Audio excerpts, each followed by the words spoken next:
Cordial invitación, es un gusto estar nuevamente en Panamá, no venía hace varios años y me alegra estar de nuevo hoy acá acompañando además este espacio.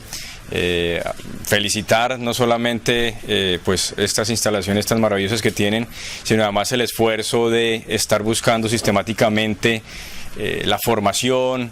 en estos temas que realmente consideramos desde Transparencia por Colombia que son muy necesarios en el día a día, que siempre es importante tener como norte,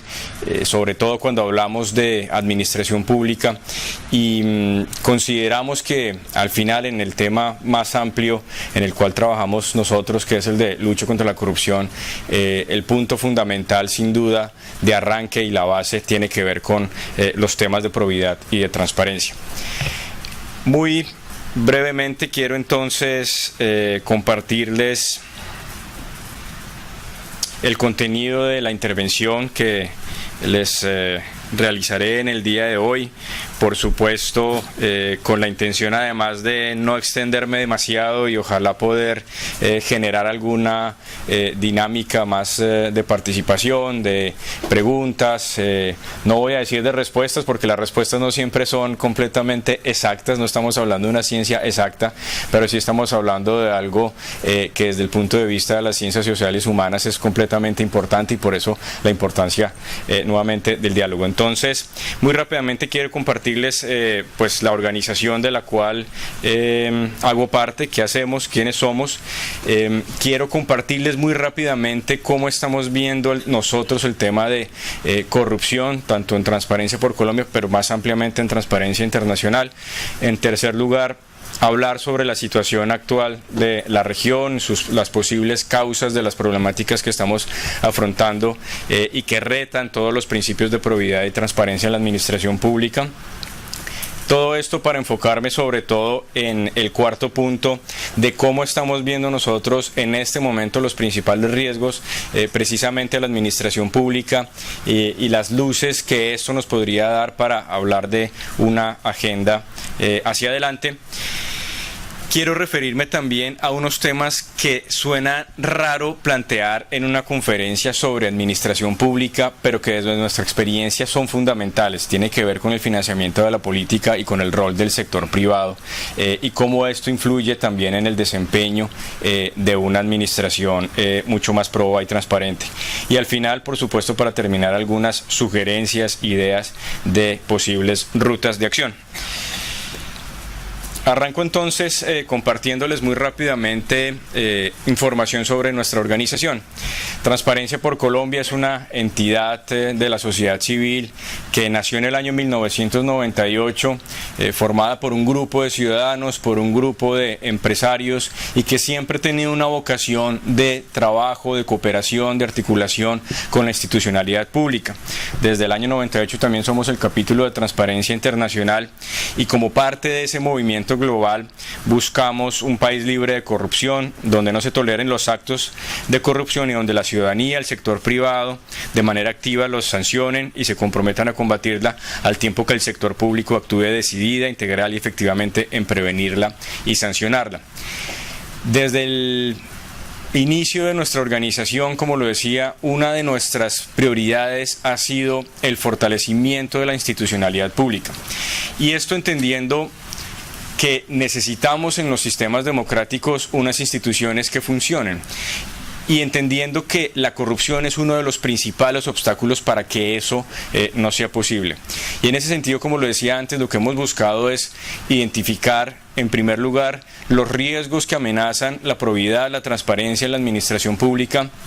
y que por lo tanto hacen más difícil su desempeño, pero adicional, queremos y hemos estado buscando permanentemente proponer medidas, soluciones, metodologías que ayuden a que precisamente no nos quedemos solamente en el discurso, sino que ojalá podamos pasar a la práctica, muchas veces buscando entregarle a los funcionarios públicos, a nuestros servidores públicos, a los tomadores de decisión,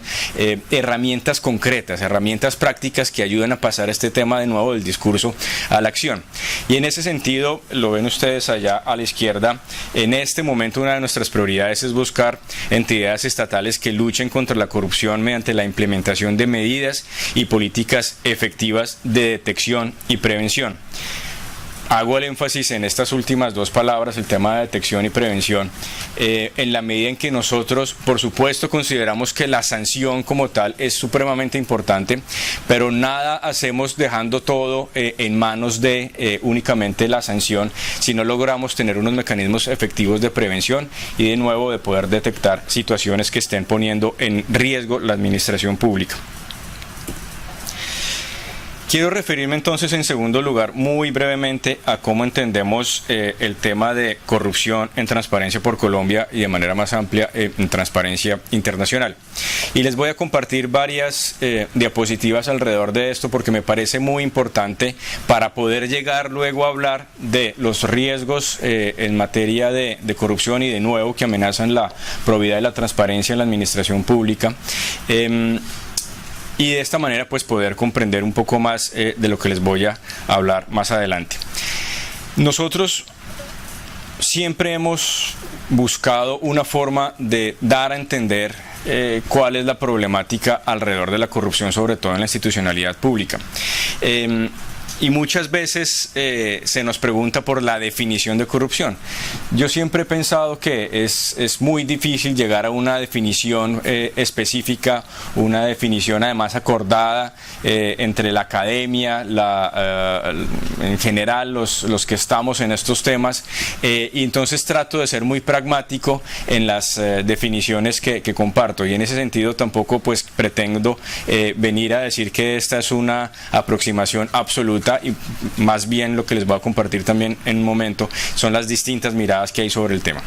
En Transparencia Internacional hemos identificado la corrupción como el abuso de posiciones de poder o de confianza para el beneficio particular en detrimento del interés colectivo. Me voy a detener ahí básicamente para hacer énfasis en dos cosas. Nosotros entendemos la corrupción no solamente como algo que puede darse en un entorno público. Es muy importante también poder comprender la interacción que muchas veces tiene este problema con actores que no son solamente estatales, sino también, por ejemplo, hacen parte del ámbito privado, de organizaciones sociales, de muchos otros sectores y escenarios en los cuales de alguna manera somos corresponsables en materia no solamente de corrupción, sino sobre todo de lucha contra la corrupción. Y algo muy importante también que me parece resaltar, que se debe resaltar, es el impacto que la corrupción tiene de manera amplia, de manera colectiva. Luego de casi 20 años trabajando en este tema, lo que más nos preocupa no es solamente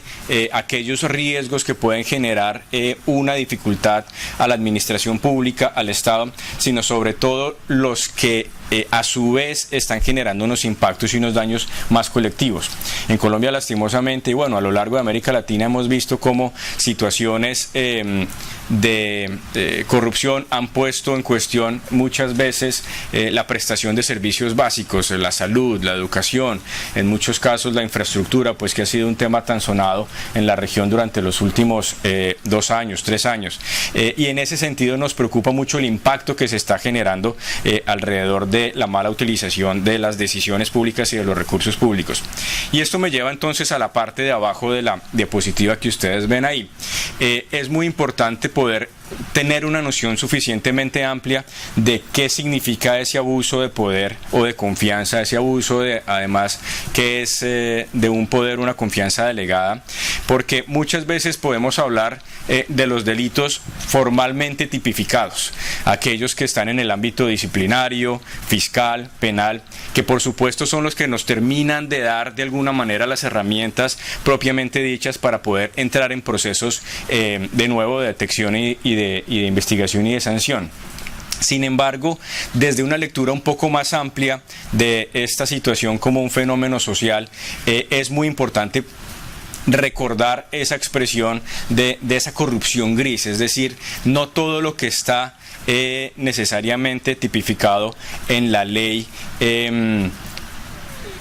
o más bien, todo lo que está tipificado en la ley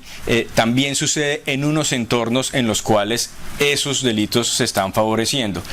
Y estamos hablando entonces de unas prácticas que favorecen esos escenarios de corrupción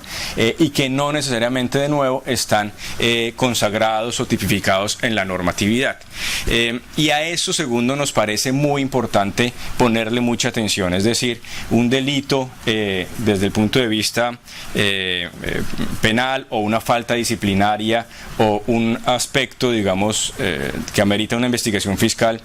sucede en un entorno que lo hace favorable. Un entorno, por ejemplo, que muchas veces está rodeado de conflictos de interés, de una mala orientación o insuficiente orientación sobre cómo tomar ciertas decisiones alrededor de una normatividad, por ejemplo, de contratación pública, o de la falta de mecanismos que muchas veces tenemos en nuestra legislación, pero que en la práctica no terminan de funcionar, por ejemplo, cuando hablamos de la divulgación de declaraciones de bienes, rentas, patrimonio o declaraciones, como lo decía antes, de conflictos de interés. Y en ese sentido, pues ojalá antes de tener que llegar a la sanción y la investigación, como le decía antes, de esos delitos ya de alguna manera materializados, pues es importante poder abordar ese entorno, como lo he venido diciendo, que favorecen esos escenarios de corrupción.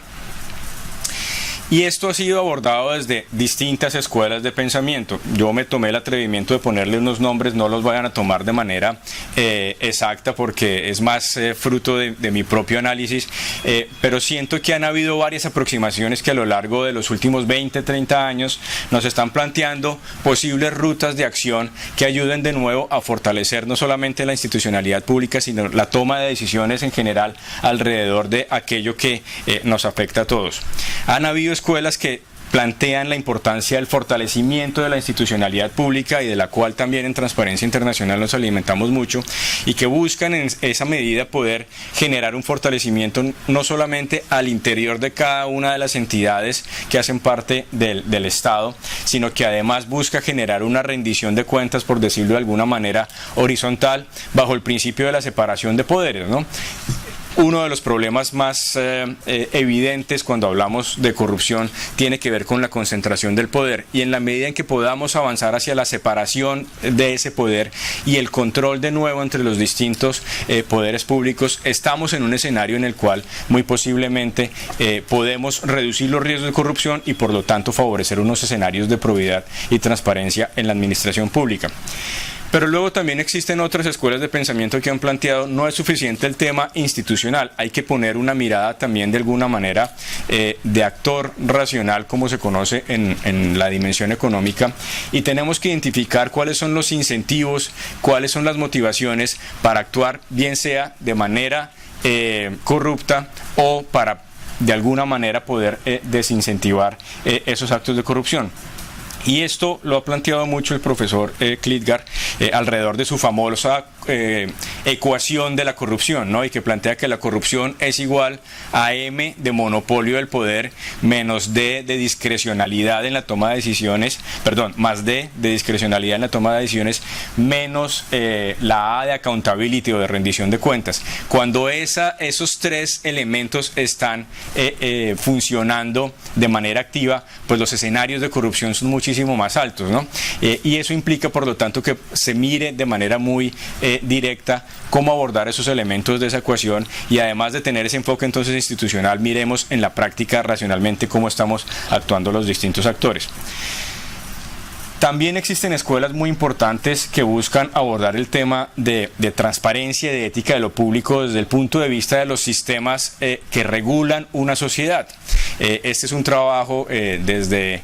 hace muchos años planteado por John Elster, que en Colombia en particular fue tomado, no sé si ustedes lo han escuchado, por el profesor Antanas Mocus, que fue alcalde de Bogotá,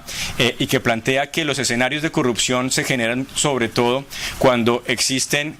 tres sistemas que están desconectados. El sistema moral, que digamos de alguna manera nos regula como individuos, el sistema regulatorio social, que nos regula en nuestras interacciones como sociedad, y el sistema regulatorio normativo. Cuando las leyes van por un lado, la sociedad va por otro lado y nosotros como individuos vamos por otro lado, las cosas no funcionan. Y este planteamiento entonces nos busca es acercar estos tres sistemas regulatorios para que aquellas decisiones que tomamos como individuos tengan sentido como sociedad, pero además tengan un vínculo con la ley. Hace un par de días tenemos una reunión en Bogotá con varios actores de América Latina, varios colegas, y se plantea la famosa frase de se obedece pero no se cumple, ¿no? Frases que tenemos en América Latina que en Colombia se dicen en algunas regiones, sí, esa ley aquí no pegó. Entonces eso demuestra todavía que estamos trabajando con una lógica de una normatividad y una regulación muchas veces excesiva que no logra conectarse realmente con las prácticas que tenemos de nuevo como sociedad o como individuos. Y esto en cierta medida también tiene que ver con los niveles de confianza que tenemos en nuestra sociedad. En ese sentido, nuevamente, esta es una escuela de pensamiento muy relevante cuando hablamos en materia de administración pública, en la medida que de nuevo no solamente tenemos la importancia y el fortalecimiento de las instituciones, la importancia de poder ver los incentivos y las motivaciones, sino también tener una mirada amplia respecto a cómo tenemos una articulación como individuos, como sociedad y como sistema legal y normativo. Otra escuela o otro planteamiento que me gusta resaltar a mí también tiene que ver con la captura del Estado y esta aproximación muy elaborada por el Banco Mundial en los años 90, sobre todo analizando la caída de los países comunistas y la entrada de intereses privados para poder hacer parte de los negocios y llegar muy rápidamente a reemplazar el monopolio del Estado por un monopolio privado que mantuviera el control sobre la toma de decisiones en sectores estratégicos, pues llevó, entre otras cosas, a plantear esta aproximación de la captura del Estado, que en América Latina y particularmente en Colombia le hemos llevado más al análisis de cómo redes criminales, grupos ilegales, en muchos casos en nuestro país asociados al narcotráfico, han terminado cooptando, permeando la institucionalidad pública a través de, por ejemplo, cooptar las autoridades locales, que a su vez han llevado a poder cooptar decisiones en el Congreso de la República. Y tenemos el triste récord en Colombia de haber tenido cerca del 30% de nuestro Congreso financiado por grupos paramilitares, y en el peor de los casos, pues la cooptación también de la justicia para tratar de garantizar impunidad. Entonces estamos ante un escenario que ya no se trata solamente de las instituciones, de los incentivos y las motivaciones, de los sistemas regulatorios, sino que incluso estamos hablando de un escenario en el cual hay intereses ilegales que funcionan de manera muy bien articulada bajo redes de corrupción y que buscan esa captura del Estado. Y eso ha llevado, entre otras cosas, entonces a Transparencia Internacional a plantear que esa definición que les mostraba hace un momento de corrupción, pues deberíamos cambiarla y sobre todo priorizar un tema de gran corrupción. ¿Y cómo se define entonces la gran corrupción? Como aquel abuso del poder que es realizado en las altas esferas de toma de decisión, que tiene un impacto muchísimo más amplio sobre la sociedad y que usualmente se queda impune. Y esto, por lo tanto, nos lleva a un último planteamiento que les hago en este punto, que tiene que ver con la forma como también los intereses opacos, ilícitos, ilegales terminan afectando sobre todo los sistemas judiciales para poder garantizar impunidad. Cierro un poco este repaso más o menos medio teórico, práctico, para entonces ir hacia esos círculos que ustedes ven ahí, que no es nada distinto a tratar de poder plantear de manera un poco más gráfica las distintas problemáticas que tenemos cuando hablamos de riesgos de corrupción en la institucionalidad pública. Entonces, esto se manifiesta a través de corrupción en la contratación estatal, en la política, crimen organizado, corrupción transnacional que nos ha afectado mucho en nuestra región, etcétera. Quiero pasar entonces ahora a algunas ideas alrededor de la situación actual que tenemos en América Latina y las posibles causas que podrían estar favoreciendo esta situación. Y lo primero entonces que se me ocurre y que además es supremamente práctico para este tipo de escenarios es retornar al índice de percepción de corrupción de Transparencia Internacional, que Es una herramienta que anualmente publicamos en Transparencia Internacional y que saca este mapa como una especie de mapa de calor de aquellos países que se encuentran con un rojo más intenso, indicando que son países con una percepción de corrupción mucho más alta, mientras que aquellos países que se encuentran en un tono más amarillo son aquellos países percibidos como menos afectados por la corrupción. Y digo que es un instrumento interesante para este tipo de intervenciones porque ayuda a dejar una noción de más o menos qué es lo que está sucediendo. Esta herramienta, por supuesto, tiene unos alcances y unas limitaciones. Estamos hablando netamente de percepción y en ese sentido lo que este mapa nos da es eso, es una fotografía de cómo se ven algunos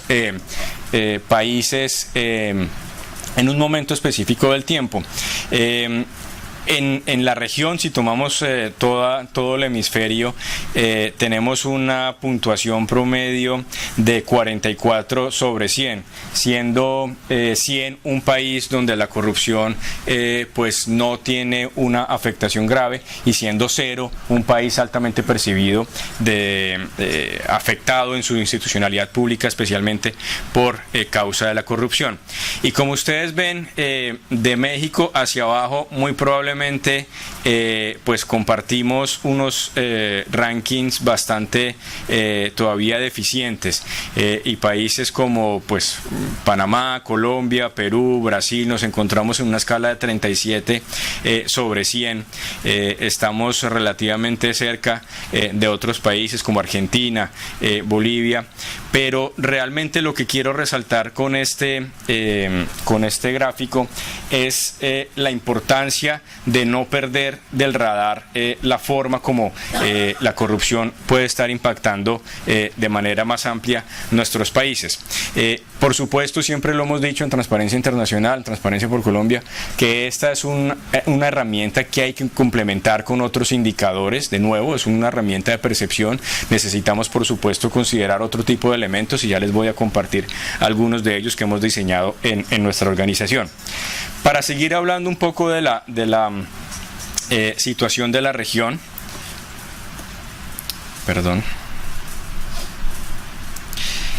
quería traer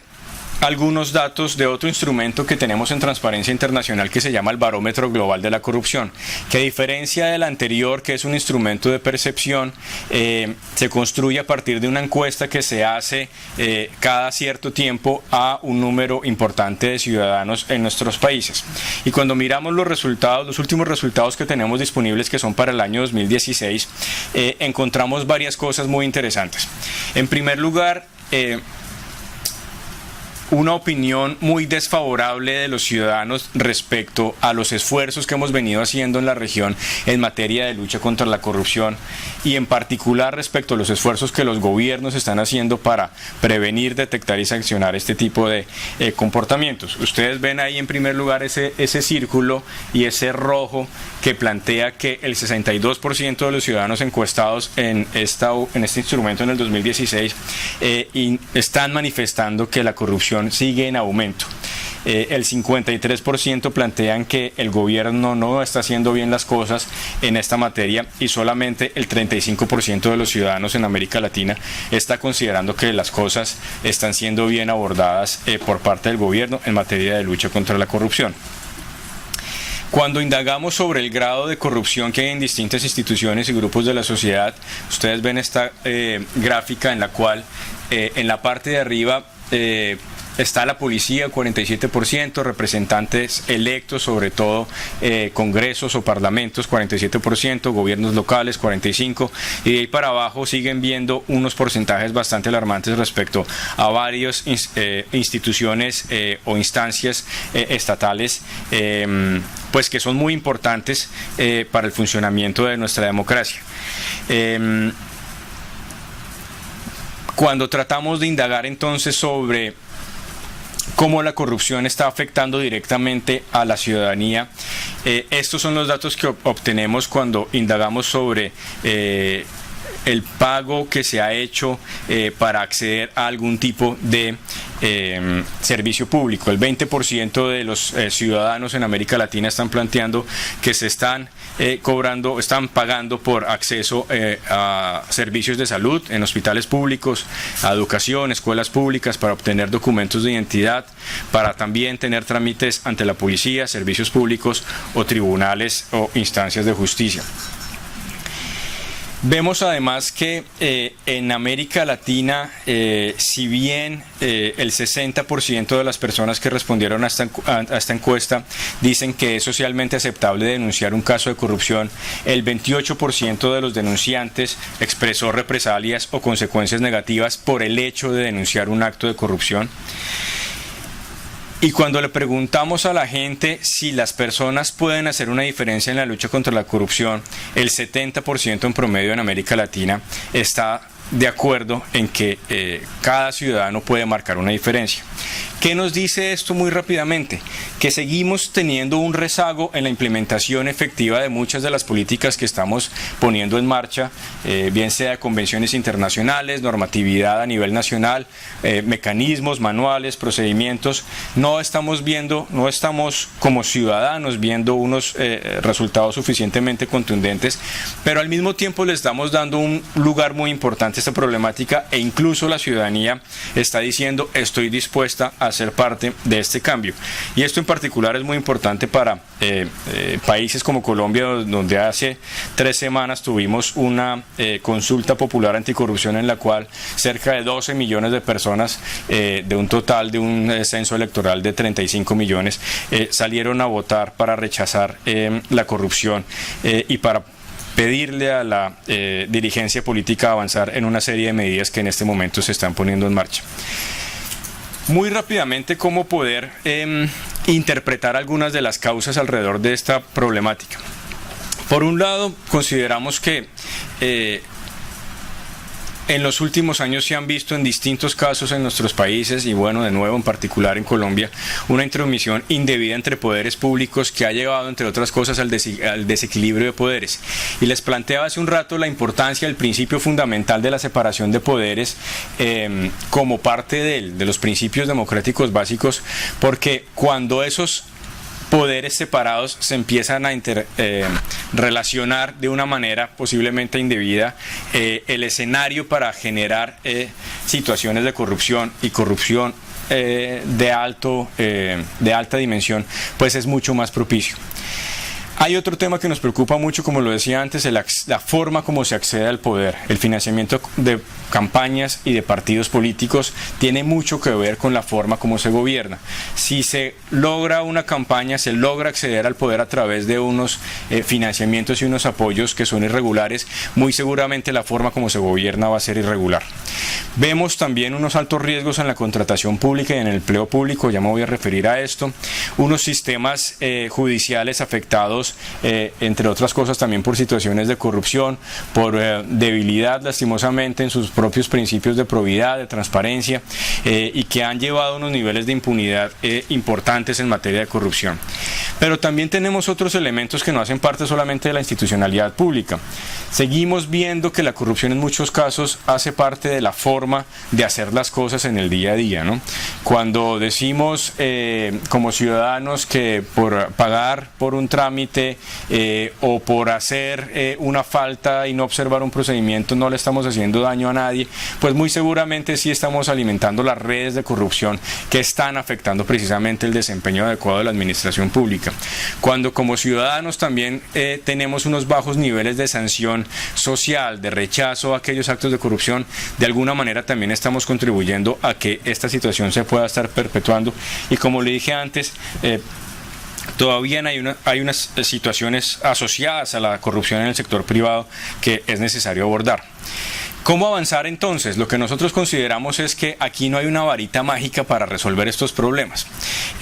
pero sí tiene que ver con la forma en que podemos articularnos entre Estado, sociedad civil,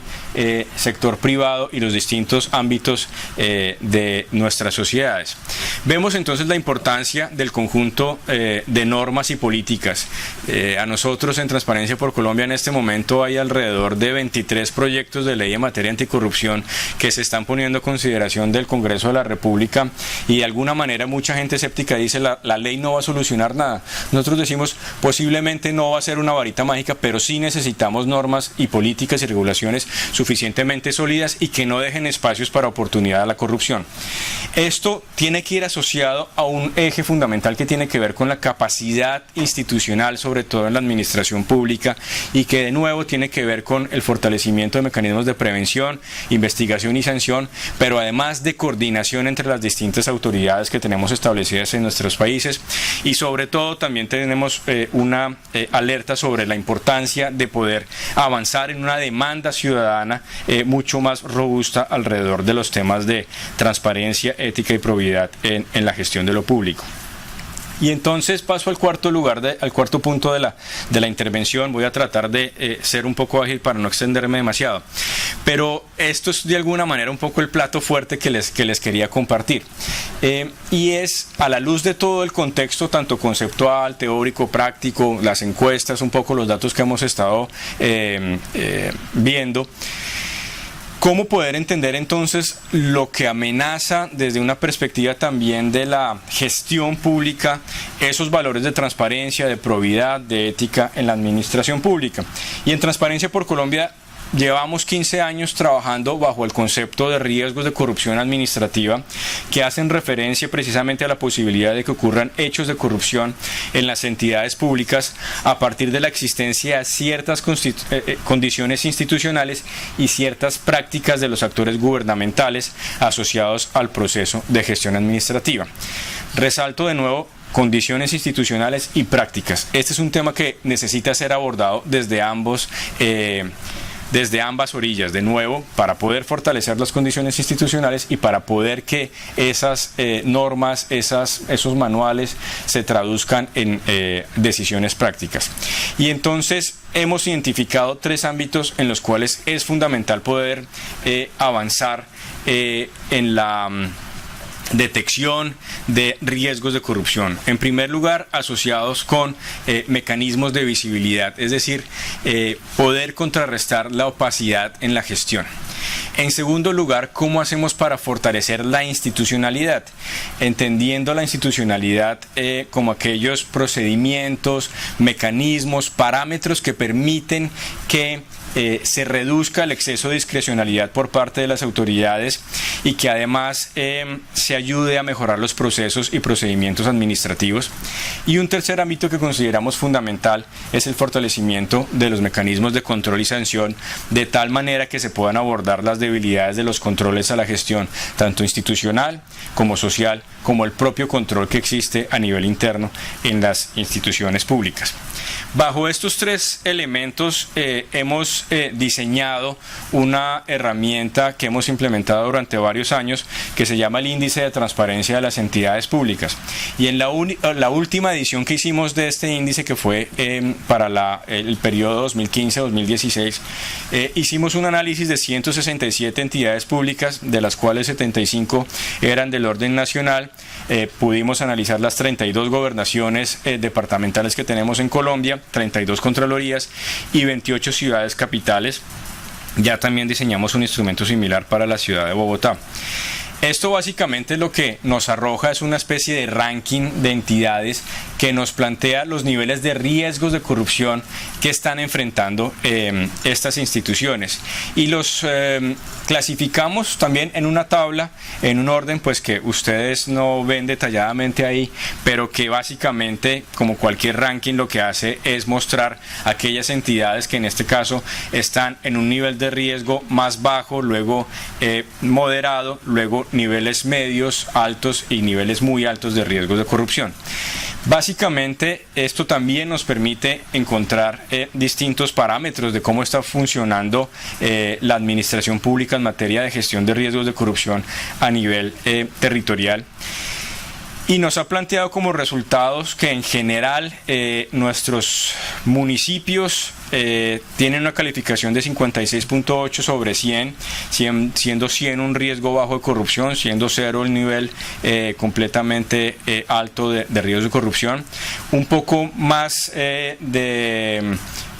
capacidad en los departamentos, que es la segunda columna que ustedes ven ahí, ITD, Índice de Transparencia Departamental. Las contralorías departamentales también las hemos medido, que son instancias que están creadas para ejercer control fiscal y que lastimosamente están presentando unos niveles de corrupción entre altos y medios, y las entidades del orden nacional que siguen presentando unos niveles medios de corrupción con una puntuación de 68.2 sobre 100. ¿Qué significan estos números y estos colores en la práctica? Lo que nosotros estamos identificando, y aquí me voy a concentrar en nuestro análisis para las entidades del nivel central del gobierno, es que siguen persistiendo unos niveles altos de riesgos de corrupción en los siguientes aspectos. En primer lugar, en la debilidad de las medidas anticorrupción que tienen nuestras instituciones públicas, entendiendo medidas anticorrupción, por ejemplo, canales de denuncia, mecanismos de atención al ciudadano, políticas de gestión de conflictos de interés, entre otros elementos que consideramos que deben servir para orientar a la institucionalidad pública a gestionar situaciones de riesgos de corrupción. Vemos una alta debilidad en la gestión de la planeación de la administración pública, en materia de rendición de cuentas a la ciudadanía y en materia de participación ciudadana. Luego tenemos otras alertas respecto a las condiciones para el acceso a la información pública. En la medida en que ese acceso a la información pública no logra ser efectivo, se convierte en un riesgo de corrupción. Debilidad en los sistemas de preguntas, quejas, reclamos y solicitudes. Debilidades importantes en materia de gestión del talento humano y gestión de la contratación pública. Y en un nivel de riesgo moderado, déficits en materia de divulgación de información en los sitios web de las entidades públicas, en materia de gestión del control fiscal y en materia de control interno de gestión y de control disciplinario. Ahondando un poco más en estos datos, ¿cuáles son las dos cosas que más nos preocupan? Por un lado, el tema de empleo público, servicio público, y las debilidades que aún este tema sigue teniendo de manera particular en nuestro país. 25% del personal en entidades nacionales en 2015 fue contratado bajo la modalidad de contrato de prestación de servicios, es decir, no fueron contratados bajo la modalidad de funcionarios de planta de la entidad. ¿Y esto qué significa? Pues básicamente que son personas, y es un grupo muy importante, en este caso 33.000 personas, según lo que nosotros analizamos, que tienen unas condiciones de vulnerabilidad. Son unas condiciones en las cuales no hay una suficiente estabilidad y por lo tanto la toma de decisiones, el desempeño de estos cargos está sujeto a unos riesgos de manipulación mucho más altos y en muchos casos lastimosamente por parte de intereses políticos. Y lo que vemos también en materia de contratación pública es bastante preocupante. El 74% de la contratación en entidades nacionales en el año 2015-2016 se hizo bajo la modalidad de la contratación directa. Siempre hemos defendido que la contratación directa es importante como un instrumento de la gestión pública, pero lo que nos preocupa es el abuso de este mecanismo y el bajo nivel de control que esto pueda tener. Para el año entonces 2015, como ustedes lo ven ahí, la proporción de contratación directa en las entidades que analizamos es excesivamente alto. Habiendo planteado estos temas y esos ámbitos en los cuales vemos unos riesgos importantes de corrupción, quiero pasar muy rápidamente a dos temas que, como lo dije en la introducción, tradicionalmente no se plantean en este tipo de análisis, que tienen que ver con el financiamiento político y con el sector privado. ¿Y por qué lo planteo? Porque nosotros consideramos que si no logramos tener una visión un poco más amplia de aquellas fuerzas que de alguna manera también están teniendo una incidencia en la forma como se está favoreciendo o desfavoreciendo la probidad, la ética y la transparencia en la administración pública, pues vamos a tener un foco relativamente reducido y no vamos a poder actuar sobre unas causas un poco más amplias. Y el tema de financiamiento político tiene que ver con un principio fundamental de la democracia, como lo decía antes, es el mecanismo que tenemos en nuestros sistemas democráticos para poder acceder al poder. Y en general, en el mundo y en América Latina, pues tenemos sistemas mixtos o sistemas que han planteado la importancia en algunos países de solamente depender del financiamiento público, pero en general lo que vemos en Transparencia por Colombia es que la calidad de la democracia se relaciona con la forma como se desarrollan esos procesos electorales, y un factor factor determinante de esos procesos es el financiamiento de campañas. En particular, para el caso de Colombia, de nuevo tenemos un sistema mixto de financiamiento, pero lo clave aquí es poder identificar no solamente las condiciones bajo las cuales pueda haber un acceso y una competencia hacia el poder mucho más equitativa, pero también que podamos identificar que aquellos intereses que están detrás del financiamiento de las campañas sean suficientemente públicos, abiertos, transparentes, de tal manera que tengamos una mayor idea de cómo van a gobernar los representantes elegidos. En Colombia tenemos una herramienta muy interesante que se llama la plataforma Cuentas Claras del Consejo Nacional Electoral. Es una plataforma web que le da a los partidos políticos la obligatoriedad de reportar a través de este mecanismo las cuentas de sus gastos de campaña, de sus gastos de funcionamiento para todas las elecciones que hemos tenido desde el año 2010 aproximadamente. Y esto nos ha permitido darle la posibilidad a cualquier persona de poder conocer, por lo menos desde el ámbito legal, quiénes están respaldando las campañas políticas. Este es el ejemplo, digamos, para la reciente elección presidencial que tuvimos en el primer semestre de este año. Y aquí en este ejemplo, pues cualquier persona puede entrar a ver cuáles fueron las cuentas que reportó el presidente Iván Duque y poder entender de manera detallada no solamente las personas naturales que contribuyeron a este proceso, sino también de qué otro tipo de fuentes se financió la campaña del presidente. Por supuesto, esto nos ha llevado no solamente pues para el proceso electoral anterior, sino para los procesos electorales que hemos visto en los últimos años, a identificar tres temas muy importantes. Por un lado, la excesiva dependencia de los recursos privados, y esto tiene que ver con posiblemente la reducción en la equidad del acceso al poder, es decir, aquel que tiene recursos es el que tiene más posibilidades de entrar a la gestión de la administración pública. En segundo lugar, la opacidad en el origen de esos recursos privados. No terminamos de saber, aunque este es un mecanismo que nos permite ver el financiamiento legal, quiénes son las personas que están detrás de muchos de estos aportes. Y es muy claro la expectativa de retorno que existe al momento de financiar campañas, que se traduce en contratación pública, que se traduce en cargos públicos y que tiene que ver en algunos escenarios electorales que nosotros hemos analizado con el interés de algunos sectores económicos específicos de poder tomar partida en tomas de decisiones. Esto está muy ligado. Voy a pasar entonces al punto del sector privado, con algo que nosotros hemos visto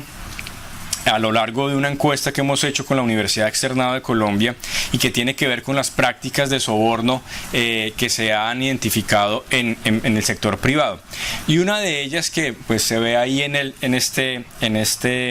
diagrama es el de las contribuciones políticas, es decir, el aporte a las campañas está siendo identificado como una forma de soborno, es decir, como una forma de lograr un favor una vez un candidato sea elegido, y por lo tanto esto tiene una incidencia directa en la forma como la administración pública termina teniendo un desempeño en gran medida, y que de nuevo se traduce sobre todo en los riesgos que les comentaba antes en materia de contratación pública y de empleo público. Y en ese sentido quiero pasar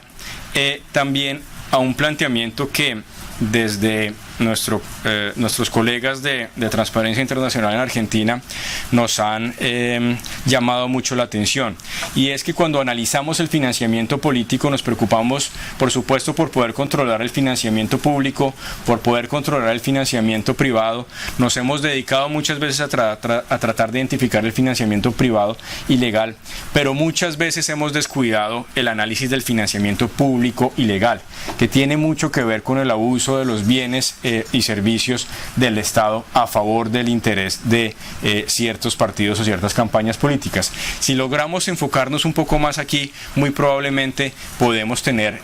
también unos ámbitos y unas rutas de acción relacionadas con cómo poder reducir riesgos de corrupción en la institucionalidad pública y por lo tanto favorecer unos niveles de transparencia mucho más amplios. El punto final o casi final es lo que tiene que ver con el sector privado. ¿Y por qué es importante hablar del sector privado? En la medida en que, como se ha conocido durante muchos años, pues para incurrir en un acto de corrupción se necesitan dos partes y usualmente una de esas partes tiene que ver con el sector privado. A mí ya me gusta desmitificar un poco esa frase. Yo creo que se hablaba mucho de para bailar tango se necesitan dos. Yo creo que hoy no estamos bailando tango, yo creo que hoy estamos bailando algo muchísimo más amplio. Parecería un carnaval en el cual hay muchas cosas que se están bailando y muchos actores entrelazados, no solamente público, privado de manera claramente diferenciada, sino hay una gran cantidad de intereses mezclados. Y menciono esto porque por un lado es completamente válido cuando desde el sector privado y en fuentes como el Foro Económico Internacional se plantea que la corrupción es el factor que más afecta el desarrollo de los sobornos. Esto, si uno lo ve en la evolución de hace algunos años, la corrupción usualmente estaba como a la mitad de la tabla, un poquito más arriba, pero desde el 2017 está en el punto más alto de la tabla. Y eso está bien, y por supuesto tenemos que reconocerlo en el sentido en que hay que atacar la corrupción que afecta la dinámica económica. Pero al mismo tiempo tenemos unos datos que, como lo decía antes, nos plantean que lastimosamente hay un abuso por parte de ciertos sectores de esas figuras empresariales para precisamente lograr unas decisiones o lograr acceder a recursos públicos de manera ilegal.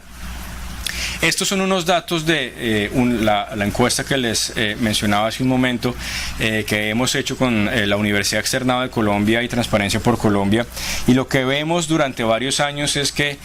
el nivel que los empresarios perciben